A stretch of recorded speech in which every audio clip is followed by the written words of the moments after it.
మాదిగ ఉపకులాల వర్గీకరణ 30 ఏళ్ల నుంచి పీఠముడిగా ఉంటే ఆ సమస్యని పరిష్కరించి ఇవాళ వర్గీకరణ చేసినాం. ఇవన్నీ ఒక్క సంవత్సరం మేము సాధించిన విజయాలు. చంద్రశేఖరరావు, నీకు ఇవి కనిపిస్తలేవా? నీ కండ్లకి ఏమన్నా పసిరికలు వచ్చినాయా? నీ కండ్లు ఏమన్నా పచ్చగానే అని నేను అడుగుతున్నా. ఇవన్నీ మేము చేస్తలేమా?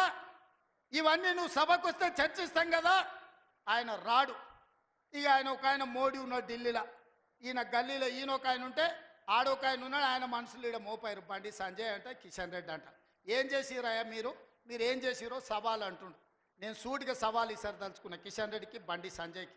2014, 2019, 2023 నరేంద్ర మోడీ గారు ఇచ్చిన హామీలు, మొన్న 2023లో మేము ఇచ్చిన హామీల మీద మేము చర్చకు సిద్ధంగా ఉన్నాం. నేను మా దామన్న మేము ఇద్దరం వస్తాం. కిషన్ రెడ్డి గారు, బండి సంజయ్ మీరు ఇద్దరు రాండి. బీఆర్ఎస్ నుంచి వాళ్ళని కూడా తండ్రి కొడుకులు వస్తారో, మామ అల్లుడు వస్తాడో, బావ బామార్ది వస్తాడో, ఎవడో ఒకడు వాళ్ళని కూడా రాని. చర్చ పెడదాం, బజార్లో పెడదాం, అంబేద్కర్ చౌరస్తాలో పెడదాం, అంబేద్కర్ సాక్షిగా చర్చ చేద్దాం. 10 ఏళ్ళు కేసీఆర్ ముఖ్యమంత్రిగా, 12 ఏళ్ళు నరేంద్ర మోడీ ప్రధానమంత్రిగా, 12 నెలలు మన ప్రభుత్వం ఇందిరమ్మ ప్రభుత్వం చేసిన పనుల మీద చర్చ చేద్దాం. నరేంద్ర మోడీ ఇచ్చిన మాట, స్విస్ బ్యాంకులో లక్షల కోట్ల రూపాయలు నల్లధనం ఉంది, అవి తెచ్చి ప్రతి పేదవాడి ఖాతాలో 15 లక్షలు వేస్తా అన్నాడు. ఒక్క పేదోని ఖాతాలన్నా మోడీ 15 పైసలు వేసినాడే? వేసిండా? ఒక్క రూపాయి నల్లధనం తేలే.